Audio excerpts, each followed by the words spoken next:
I've made this statement many times that Iran doesn't want to end this war until they inflict enough damage to deter any future war. But it's hard to really tell how much success, though, the US is having. Obviously, CENTCOM will put out reports that they've destroyed, or especially Israel, 70, 80% of the missile launchers. Iran would say, no, that's not the case because they have them on the ground. Seeing the amount of bombs that were dropped on the country, the amount of targets that were hit as well, and how the amount of missiles being fired have dropped significantly, even more than the 12-day war, about 95% drop. Is it fair to say that their missile launching capabilities have been degraded, but their drone manufacturing capabilities are still there, and that is their best bet to keep the Strait of Hormuz shut, to keep striking the Gulf, as we're seeing right now with the alert I just got? We saw the Oman, one of the ports in Oman that was burning today. I'm sure you've seen that. These type of scenes you don't expect to see in the Gulf, and they continue to achieve that through their drones. They don't really need their missiles in today's age. No, I don't agree with that. I think that they have undoubtedly lost launchers. The dramatic degradation that you're talking about, I question, because every time somebody talks about the degradation, they launch Khorram Shah 2 or 3 missiles with 1,000-pound warheads that then devastate the target wherever it is. I think what you're seeing today is that they have very precise weapons. If they fire at something, they're going to hit it. It's the exact opposite of what President Trump said the other day when he said, well, they're not very accurate. Nothing could be further from the truth. They're extremely accurate. And they don't have to fire as many missiles as they previously did to reach the target. And remember, they also fired a lot of missiles at the beginning of this thing in order to deplete the arsenal of anti-missile missiles, which were in Israel and the Gulf Emirates and states, as well as with the Navy at sea. And I think they've succeeded. I mean, I'm sure that we are getting close to the bottom. This is before we reload in great numbers. We started, I think, with roughly 8,000 missiles. I don't know where we are now. The Iranians started with 45,000 missiles. There's no evidence that they're about to run out. But what we're seeing are the best, the most accurate and devastating weapons. And I got to tell you that the engineers that I've spoken to here, and I've spoken previously to engineers in Israel that warned about this. I didn't understand at the time. This was back in 2020. But the engineers are saying that the achievements of the Iranians in missile technology are dramatic. They're impressive as hell. And everything they hit, they've devastated. Now we're shipping, as you know, a THAAD radar, and I presume more THAAD missiles and launchers to Israel. I wonder what from South Korea. What?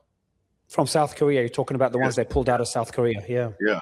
So I think our position is a little less robust than President Trump and his administration would like us to believe.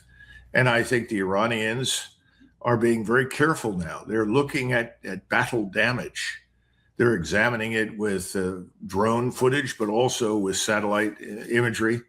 And they are now hitting things with a very specific purpose to fundamentally eliminate capabilities. I think they're also holding back to see what will happen in the near future. In other words, if we are stupid enough to attack Karg Island, which we've threatened to do, then they will launch, I think, everything that you can imagine against the oil infrastructure in the Gulf. They will, of course, push back any sort of restoration of the oil infrastructure for years. So I don't think that Iran is in a particularly bad shape. I think they've lost a lot of hospitals. They've lost schools. We've done a horrendous damage to Tehran. There's no question about it. But again, you know, this is Persia. This country's been around for 2,700 years. It's not going anywhere. It has no intention of surrendering or capitulating. Anybody who thinks so is crazy. And I think we bet very heavily on this business of internal uprising and revolt and readiness to throw out whoever is in charge. I think if we had stayed out and not bombed, perhaps by the fall of this year, we would have seen a different government. I think the Iranians are ready to move beyond the old Islamic Republic. All we've done is slow it down. We've retarded that development. I think it'll still happen at some point. But we've made it harder on the country to do what it would have done naturally without our interference. But here's the key. No matter who comes to power now, Mario, will hate us. We've done enormous damage. We are not going to have a friend in that country for a very, very long time. So then we're kind of at a crossroad right now. It seems that we're at a fork, or Trump is at a fork right now. Either he seeks an off-ramp, which I think he, based on his speech, based on the way I've seen him think and act in with Venezuela and tackling in other instances, China, Greenland, I think he's wise enough to seek an off-ramp and not admit defeat, but also twist it into a victory somehow. We've destroyed their nuclear program. We've destroyed their missile capabilities. But I've been the optimist for a while, even when we had a discussion after the 12-day war, and I'm like, this is not going to happen again. You told me it will. And I've been wrong time and time again. I never thought we'd be here. And the alternative that's being talked about is boots on the ground with a focus on Karg Island, which is where 90+% of the refining of Iranian oil happens. It just sounds disastrous to me with my limited experience. How would it look like if that does move ahead? Is there any scenario where boots on the ground makes sense in any way whatsoever? No, not for us, not for the United States. Absolutely not. And Mario, we haven't got the so-called boots to send. Today's United States Army is a fraction of its former self. If you go back 30 years, 32, 33 years, we had 800,000 men in the Army.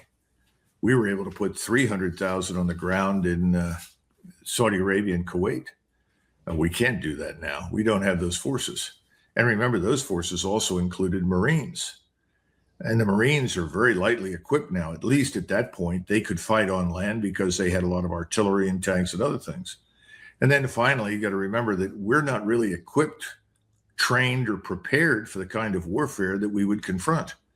All you have to do is take a look at Eastern Ukraine and see how warfare has profoundly changed to understand that any ground force is likely to be paralyzed unless it can gain control of the space above it. And that's a very difficult process. How do you annihilate, stop, and neutralize all of these drones that fly all over the place all the time, from the very smallest that carries perhaps a grenade to the very largest? We're not prepared for that. So if we were trying to do something like this, it probably wouldn't work out very well for us.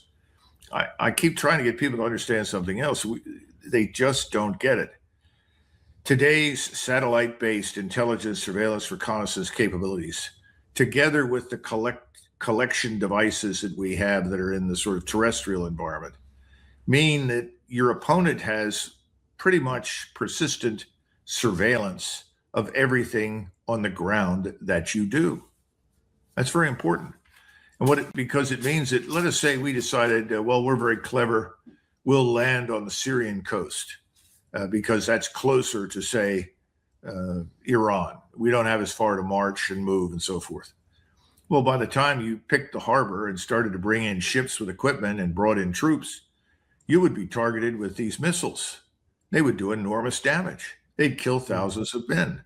In other words, how do you get out of the gate? You can't repeat what you did in 1990 and 91, this slow, ponderous buildup. It's not going to work. And then, despite the fact that I'm going to sound like a broken record, because I'm sure everybody else has said this, the notion of depending exclusively on air and naval power to achieve enduring strategic outcomes is absurd. I mean, we've been through this so many times, it doesn't work. All you do is normally make things worse, and I think that's what we've done. Now, the key thing, though, for you and for me and for everybody else to understand is something that Professor Morandi said recently. He said, we do not support the status quo. We are not going to live with the status quo. We will not live with an existential threat from Israel. We will not put up with countries across the Persian Gulf who are providing access, support, and assistance to our enemies. This is unacceptable. We need to understand that, because what he's effectively saying, Mario, is when this war ends, people like me who are Americans are out. We are not going to be allowed to reset bases in the Middle East. We're not going to be allowed to stage military power in the Middle East directed at Iran or anybody else. It's not going to happen. How can we accept that? I think we can accept it very easily because I have a different perspective. I think the world is better off when we're not basing troops on foreign soil. I've never liked it. I think it's a bad idea. I'm happy to get out. But in Washington, where everything is mortgaged to vanity, especially with the president, how does he accept that without saying, well, we've been defeated?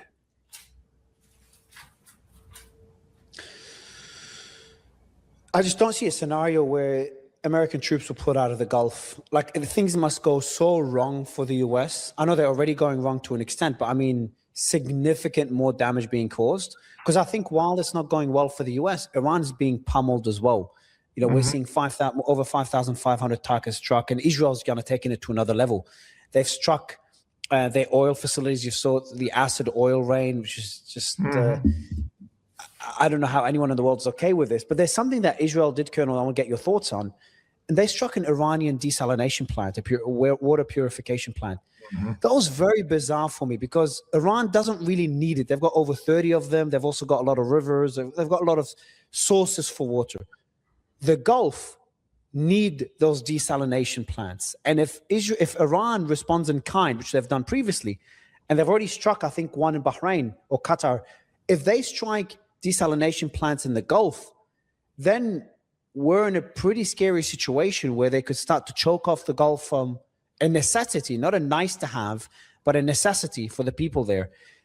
My question to you is, why did Israel strike the oil depots? Why did, without American approval, according to reports, why did they strike a desalination plant in Iran? And why did the Jerusalem Post put out a false story and piss off the Emirates by saying the UAE is striking Iranian targets when the UAE was not doing so and there was no reports of them doing so?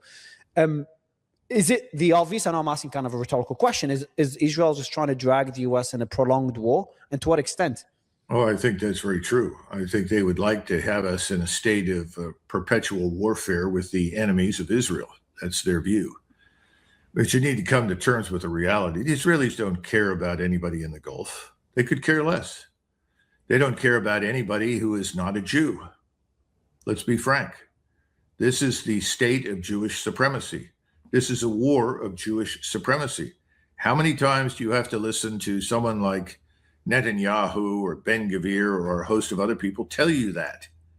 At some point, you have to take people at their word, believe what they are saying. And they don't give a damn about us. We are only useful insofar as that they can employ our military power at will in support of their goals. Is it in our interest to destroy the Iranian nation state? No, we have no interest in that. Why would we be interested in doing a thing like that? We want to trade. Trade is the lifeblood of our nation. We are a commercial state. We're not some sort of totalitarian Soviet Union that walls itself off and then tries to impose new communist regimes in other states. That's all nonsense. Israel is interested in one thing, Israel. And if Israel has to sacrifice millions of people in order for it to feel safe, in order for it to dominate the region, that is exactly what Israel will do. Now, inside the United States, this truth is finally beginning to be felt. People are beginning to figure this out. And they're asking the question, what are we doing? What is this for?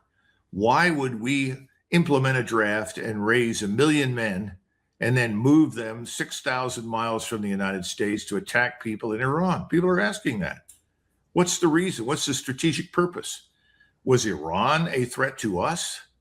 And people know that's not true. We've been listening to all of these lies for years. Oh, the Iranians are 2 weeks from a nuclear weapon. Iran's been 2 weeks from a nuclear weapon for at least 30 years. And by the way, if they get a nuclear weapon, they're going to nuke America. What? Why? Is there a particular reason for that? No.